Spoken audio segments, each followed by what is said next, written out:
mean, some of these are homophobic. They're Oh, my word, yes. sexist, racist. Yes. Just blatantly insensitive. Absolutely. You name it. We exposed all of it centering hearings in the courtroom of Judge Arizona, and sometimes during death penalty trials. And now we're here to put it into perspective. Is it as bad as it seems? What's the harm in a joke? Well, ethics experts say it's horrific and shocking. But maybe the most surprising part, the judge got away with it. Everyone was a target inside Judge Arizona's's courtroom. A juror sharing personal and embarrassing medical issues, defense attorneys, even defendants whose lives were on the line. What's your take on this, just at the top surface level? Behavior that you normally associate with high schoolers, it really does kind of undermine the integrity of the operation. Charles J. is a law professor with Indiana University, and Ben Edwards is with UNLV. When you hear that happening at a state court, which is deciding whether or not people will live or die, it's astonishing. It's horrific.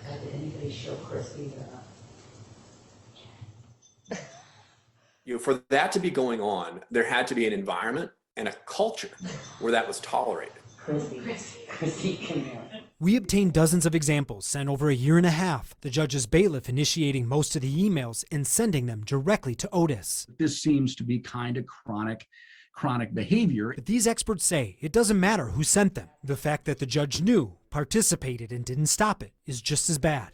That the judge's duty goes beyond her behaving in a way that is upholding the integrity and impartiality of the judiciary, but she also has a duty to make sure that her staff behave in the same way. Arizona judicial rules say judges shall not permit court staff, court officials, or others under their direction to manifest bias or prejudice or engage in harassment. Now, if the judge is doing this and behaving this way with courtroom staff in emails through the court email system, you have to wonder what was being said and how people were being treated when it wasn't in writing. Conduct like that shouldn't be tolerated on the bench.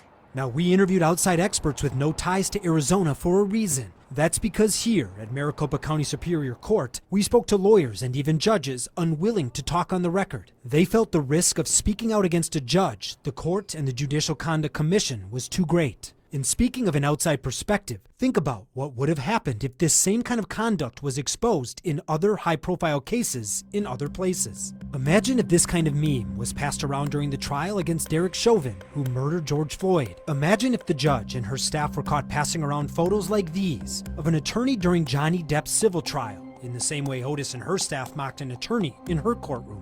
And imagine if the judge was mocking Kyle Rittenhouse and his family during trial, the same way Otis and her staff mocked a defendant's family in a high-profile murder case here. If you take something like the Rittenhouse trial, if conduct like this was revealed during the trial, I think the public reaction would be enormous. When you have judges behaving this way, it undercuts the legitimacy of the judicial system. Until our investigation, the conduct in this case was largely hidden from the public. And remember, the Arizona Commission on Judicial Conduct dismissed the case against Otis. They gave her a private warning letter, and her name was scrubbed from the final public findings. So here, I don't know what the Ethics Commission knew at the time it made its decision. I don't know the extent of their investigation, what evidence and what other information was submitted to them.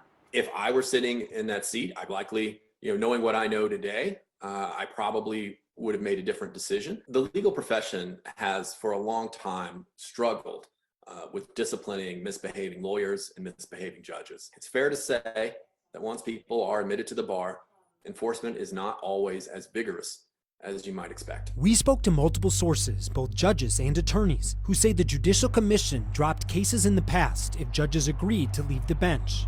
Basically, a behind-the-scenes, you quit, then we quit investigating kind of deal. Again, we don't know if that's what happened with Otis because the files are confidential. What routinely does happen is that if the judge leaves the bench, there is a natural tendency to say, problem solved. So, did the commission wipe their hands of this case? Well, we found serious allegations were not fully investigated and key witnesses were never interviewed. That plus a lot more when we return.